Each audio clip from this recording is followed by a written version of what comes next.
Welcome to your favourite YouTube channel mister S B S R. और आज मेरे साथ आप देख रहे हैं हिमांशु गोस्वामी। अभी हिमांशु का एक अचीवमेंट है और बहुत बड़ा अचीवमेंट है क्योंकि करीब 10-15 लाख एप्लीकेंट्स थे। यूपी पुलिस में एसआई बने हैं हिमांशु। और ये साथ साथ इनकी sister, real sister Vinita Goswami, उनका भी सिलेक्शन हुआ है। यानी इनके परिवार को ये दोहरी खुशी मिली है एक साथ। और इन बच्चों के साथ साथ इनके फादर श्री करणपाल जी का भी बहुत बड़ा योगदान है, क्योंकि उनके जो सोर्सेज हैं वो इतने लिमिटेड हैं। एक छोटी सी उनकी समोसे की दुकान है और एक छोटे से मोहल्ले में ही वो दुकान करते हैं, कोई बहुत बड़ा रेस्टोरेंट नहीं है। इनकम बड़ी लिमिटेड है, उसके बावजूद भी इन बच्चों के साथ उन्होंने जो मेहनत की है और इतनी लिमिटेड इनकम में, लिमिटेड संसाधन में बच्चों को जो अच्छी एजुकेशन के लिए प्रमोट किया है वो काबिल तारीफ है। और इन बच्चों ने भी अपने फादर की जो अपेक्षाएं थी, उम्मीदें थी, उनको पूरा किया, बहुत मेहनत की। और हिमांशु को मैंने बचपन में पढ़ाया था क्लास 9-10 में, और मेरे को याद है कि मैथ्स में इनका 10 CGPA आया था, उस समय CC थी। और इनकी सिस्टर भी BA B.Ed और अब MA भी किया है उन्होंने। लेकिन आज उनकी तबीयत थोड़ी ख़राब है, गले में दिक्कत थी, इसलिए वो हमारे साथ नहीं है। लेकिन इन दोनों बहन भाइयों का एक साथ यूपी पुलिस में SI बनना हमारे शहर के लिए और हमारे लिए बड़े सम्मान की बात है। और इसके लिए मैं इनको बधाई दूंगा कि इनका अचीवमेंट इतना ज़बरदस्त है और लाखों लोगों के लिए एक प्रेरणा। कि अक्सर हम साधनों की बात करते हैं, संसाधनों की बात करते हैं, अपनी जो कमियां होती हैं उनको ढांपने की कोशिश करते हैं। यानी कि अगर हम में जुनून है और हम करने की काबिलियत रखते हैं तो हम कुछ भी कर सकते हैं। और अगर ये सीखना है तो इन दोनों बहन भाइयों से सीखना है। तो हिमांशु अपने बारे में बताएंगे, क्योंकि इनका मुझे पता है इन्होंने बीटेक किया था और बीटेक के बाद ये कुछ और भी कर रहे थे, काफ़ी कुछ इन्होंने काम किए हैं और सारे काम स्कॉलरशिप से किए हैं। यानी शुरू से बहुत काबिल रहे और मैथ्स में इनका बहुत ज़बरदस्त इंटरेस्ट था। तो फिर इनके दिमाग में अचानक SI बनने का कैसे आया? सबसे पहले तो मैं आपका धन्यवाद कहूँगा सर, मुझे अपने प्लेटफॉर्म पे बुलाने के लिए। जैसे कि सर ने बताया है कि अभी अभी मेरा सिलेक्शन SI में हुआ है। तो सर मैंने पहले तो यही कि मेरा जो मैथ्स में क्रिएट हुआ था इंटरेस्ट, वो आपकी वजह से हुआ था। क्योंकि उस टाइम में 9-10 पे मतलब एक किसी सब्जेक्ट में इंटरेस्ट बनना है तो वो बेस होता है। हाँ, वो सर मेरा आपकी यहाँ से ही क्लियर हुआ था शुरू से ही। तो उसके बाद लाइक मेरा 10th में भी जैसे आपने बताया 10 CGPA था। मैंने अपना BTech में जो हमारे फर्स्ट ईयर में मैथमेटिक्स होता है, एडवांस मैथमेटिक्स, वो पूरा कैलकुलस, तो उसमें मेरा 100% परसेंटाइल रहा है। 70 का एक्सटर्नल पेपर होता था, तो 70 आउट ऑफ 70 मेरे एक्सटर्नल में और 30 आउट ऑफ 30 मेरे इंटरनल्स में। तो शुरू में ही आपकी वजह से वो तो एक इंटरेस्ट बना रहा है मेरा हमेशा से। उसके बाद भी मैंने अपना जब मेरा BTech पूरा हुआ है मेरा 2020 में, उसके बाद मेरा कॉलेज से प्लेसमेंट हुआ था एक्सीडेंस में, जो मुझे ऑफर कर रहे थे 4.8 LPA, बट मैंने लिया नहीं क्योंकि फैमिली ने मना कर दिया था कि हम तुझे प्राइवेट में नहीं भेजेंगे। उनका एक्चुअली सपना था कि मेरे बच्चे पुलिस में जाएं, तो बट उस वक्त कोविड हो गया था। तो मैं प्रिपरेशन कर रहा था, SSC वगैरह एग्जाम्स मैंने दिए, बट हुआ नहीं कुछ भी उस टाइम पे, क्योंकि कोविड में बहुत ज़्यादा डिस्टर्बेंस हो गई थी, बहुत ज़्यादा चीज़ों की। तो फिर मैंने एक जॉब ज्वाइन करी थी एक्यूरेक्स में, मैं HR था। वहाँ पे मेरा पैकेज ज़्यादा नहीं था, वहाँ पे मेरा 4.2 का पैकेज था। पर उसमें मन नहीं लगा मेरा, तो मैंने छोड़ दी। और उसके बाद मैंने अपना CHSL का एग्ज़ाम दिया। फिर मेरे को लगा कि नहीं, मुझे जॉब करनी चाहिए। फिर मैंने बायजूस में जॉब की, अपनी तीसरी जॉब, और उसमें मेरा पैकेज जो था वो 10 LPA का था, 7 LPA फिक्स और 3 LPA वेरिएबल।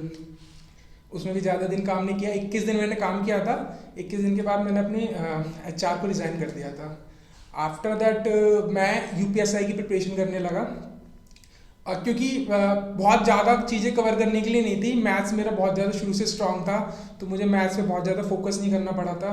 रीजनिंग पे भी कुछ लिमिटेड चीज़ें थी जो मैं यूट्यूब से देख लिया करता था, या फिर मेरी बहन मुझे पढ़ा दिया करती थी। दो छोटा सा जो पोर्शन पढ़ता था जहाँ पे मुझे डिफ़िकल्टी फील हुआ करती थी, वो GS वाला सेक्शन हुआ करता था। क्योंकि मेरी बहन ने इसमें पॉलिटिकल साइंस वगैरह में ही अपना ग्रेजुएशन और पोस्ट ग्रेजुएशन किया है, तो टोटली मेरी बहन ने ही मुझे पढ़ाया है वो GS वाला सेक्शन। तो उसके लिए मेरी बहन ने मुझे मेजरली UPSI में जो एक सेक्शन आता है बहुत ज़्यादा, वो GS में वो पॉलिटी से ही उठता है। तो मैंने एम लक्ष्मीकांत से वो पूरा कवर किया था। साथ में बहुत सारी मैगजीन्स आती हैं, वहाँ से अपनी जो एक्ट्स वगैरह थे, धारा वगैरह थे, वो मैंने वहाँ से पढ़ी थी सारी की सारी। अब हिंदी बची तो हिंदी मैंने वो अपने आप से कवर करी थी। उसके लिए एक आदित्य पब्लिकेशन की बुक आती है, मैंने उसको प्रेफर किया था, और साथ में लिशेंट आती है, उसे भी मैंने पढ़ा था।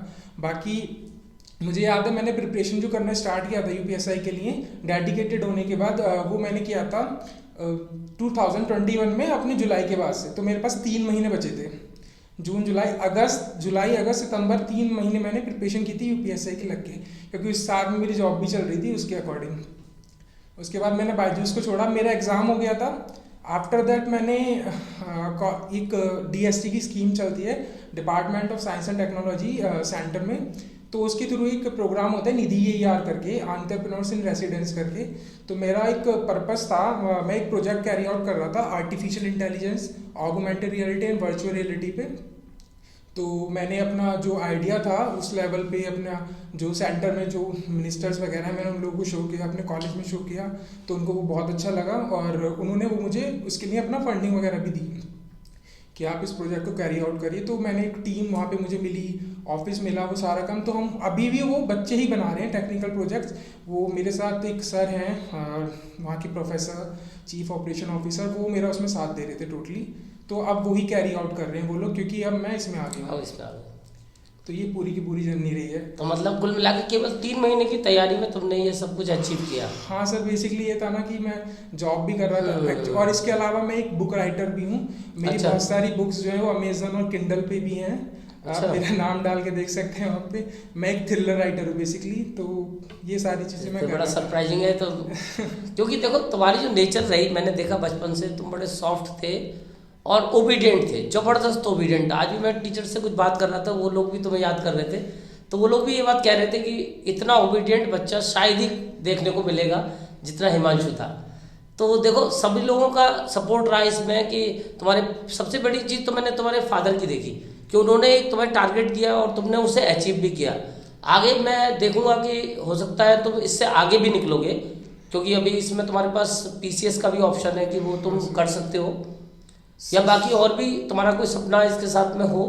हाँ बिल्कुल सर, सपने तो हैं वो पूरा भी। एक्चुअली सबसे ज़्यादा सपोर्ट वही मेरी फैमिली का रहा है, मेजरली मेरे पापा का रहा है। एक्चुअली कभी भी जैसे तबीयत ख़राब होती है या फिर बीमार पड़ते हैं, ऐसा नहीं है कभी शॉप बंद करते हैं या फिर रिश्तेदारी में कहीं शादी है तो वहाँ पे जा रहे हैं। उन्होंने बहुत स्ट्रगल करी है और वो चीज़ मैंने देखी भी। एक्चुअली जब मैं पैदा भी नहीं हुआ था, एक्चुअली मेरे से बड़ी जो है 3-4 बहनें हैं, 2-3 बहनों की डेथ हो चुकी है, और हम लोग 5 बहन भाई हैं, 3 बहन हैं और 2, तो मैं सबसे छोटा हूँ अपनी बहनों में। तो जब मैं हुआ भी नहीं था तो मेरे पापा ने कम से कम 4-5 साल, मेरे पापा बिना चप्पल के ही रहते थे जब मैं पैदा नहीं हुआ था। तो उनकी एक तपस्या थी और उनका ड्रीम था, और कहीं ना कहीं मुझे लगता था जब मैं बीटेक में भी था तो मैंने कहा रिस्पॉन्सिबिलिटीज़ तो मेरे को लेनी है, सारी की सारी लेनी है। एक्चुअली मैंने सर एक्सपोजर बहुत बड़ा है अपना, मैंने हर एक फील्ड में मैंने अपना बेस्ट देने की कोशिश किया, चाहे मैंने किसी भी कंपनी में जॉब की हो।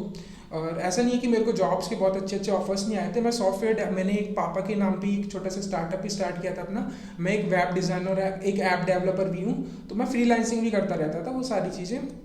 तो बहुत लोगों की मैंने वेबसाइट्स और ऐप्स बनाए हैं, वो सारी चीज़ें। तो एक अंदर से था कि शुरू से कि हाँ रिस्पॉन्सिबिलिटीज़ मेरे को लेनी चाहिए। बट मैंने एक चीज़ नोट करी थी कि मेरे पापा कभी खुश नहीं, मतलब उन्होंने नोट नहीं की वो सारी चीज़ें कि मैं और क्या कर रहा हूँ, मेरे किसी कंपनी में, उनके दिमाग में सरकारी नौकरी घुसी हुई थी। तो वो चीज़ें थी, उन्होंने कभी उसमें एंटरटेन नहीं किया मेरे को कि बेटा तू क्या कर रहा है क्या नहीं कर रहा है।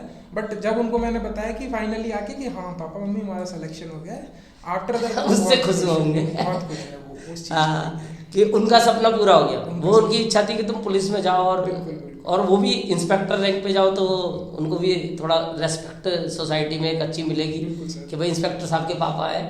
तो देखो हिमांशु, अब आगे उज्जवल भविष्य के लिए मैं कामना करूँगा कि तुम इससे बहुत आगे निकलो, और तुम्हारे जो और छोटे बहन भाई हैं, जो एक बहन तो तुम्हारी लॉयर है और एक बहन अब ये SI बनी गई है, तुम दोनों बहन भाई, एक छोटा भाई है वो भी JEE की तैयारी कर रहा है। तो मेरी उम्मीद है कि शायद पापा का वो भी सपना पूरा करेगा, और तुम निकट भविष्य में जब कुछ और आगे करोगे तो हम फिर से दोबारा मिलेंगे। Thank you for coming. Thank you.